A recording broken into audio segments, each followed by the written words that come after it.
ശരണമയ്യപ്പ സ്വാമി ശരണമയ്യപ്പ. എന്താ തറപ്പ്?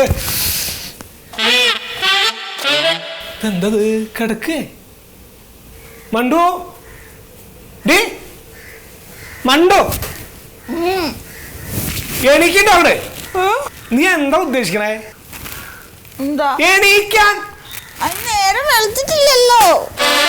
സ്വാമി അയ്യപ്പ അയ്യപ്പ എന്റെ ക്ഷമ പരീക്ഷിക്കരുത്. നേരം വെളുത്തിട്ടില്ലെന്ന്, സമയം 7 എന്താണ് ഏട്ടാ? നീ എനിക്ക്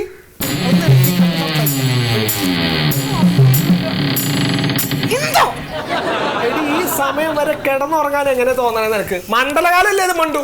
അത് അലാറം അടിച്ചില്ല, അപ്പൊ ഞാൻ അലാറം അടിച്ചാലേ നീ എണീക്കൂ. ഇന്നലെ ഞാൻ നിന്നോട് പറഞ്ഞത് എന്താ? മണ്ഡലകാലം തുടങ്ങുകയാണ്, ഞാൻ മാല ഇടുകയാണ്. നീ നേരം വെളുക്കുമ്പം മര്യാദക്ക് എണീച്ച് പഴയ പോലത്തെ കോലം പറ്റില്ല. നീ എണീച്ച് ഇവിടെ കുളിയും കഴിഞ്ഞിട്ട് അടുക്കളയിൽ കയറണം. ഞാൻ രാവിലെ വരുമ്പോ എന്തെങ്കിലും ഒരു അരിഭക്ഷണം എനിക്ക് കഴിക്കാണ്ടാക്കണം എന്ന് ഞാൻ പറഞ്ഞ ഓർമ്മയുണ്ടോ? എന്നിട്ട് ഇപ്പൊ എന്താ നീ ചെയ്തേ? ഏട്ടാ നമുക്കേ ഒരു 7 ദിവസത്തെ വ്രതം എടുത്താ പോരെ? 7 ദിവസത്തെ വ്രതം?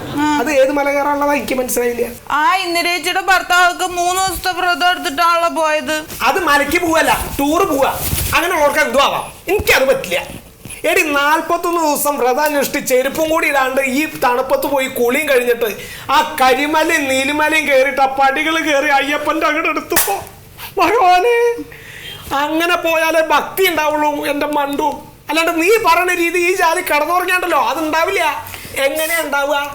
എവിടുന്നാ ഉണ്ടാവുക ഭക്തി? ചെറുപ്പത്തിൽ ഉണ്ടാവണം. ഫ്ലാറ്റിലല്ലായിരുന്നു ജീവിതം. വല്ലതും കണ്ടുണ്ടോ? അതൊക്കെ എൻ്റെ ഗ്രാമത്തിലേക്ക് ഇങ്ങോട്ട് വാ, ആ കാണിച്ചു തരാം.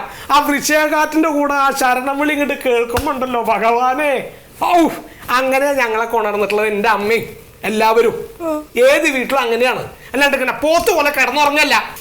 എന്നാ ഇന്നൊരു ചേട്ടൻ പുറത്തുനിന്ന് കഴിക്കും. പിന്നെ ഏത് ജാതി ഭക്ഷണമാണ്, ആരാ ഉണ്ടാക്കണേ, എന്ത് ജാതി പാത്രത്തിൽ ഉണ്ടാക്കണെന്ന് ആർക്കറിയണേ? എനിക്ക് പറയാൻ തോന്നുന്നുണ്ടല്ലോ മണ്ടു. എന്നാ പിന്നെ ഇന്നൊരു ദിവസം കടിന്റെ വ്രതം എടുത്തോ, ഒന്നും കഴിക്കട്ട. ഞാൻ ഇവിടുന്ന് കുറച്ച് കഴിയുമ്പോ ഓഫീസിലേക്ക് പോകുമ്പോ പുഴുക്കും കഞ്ഞി ഉണ്ടാക്കി വെച്ചില്ലെങ്കിൽ അടിച്ച് സ്വാമി സ്വാമി അയ്യപ്പ എന്തിനാ എന്നെ ക്ഷമ അങ്ങനെ പരീക്ഷിക്കുന്നത് സ്വാമി?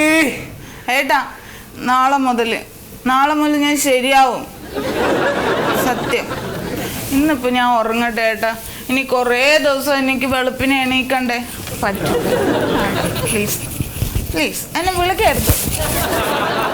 ഏട്ടൻ പോക്കോ, വാതിലടച്ചിട്ട് പോയാൽ മതിയേ.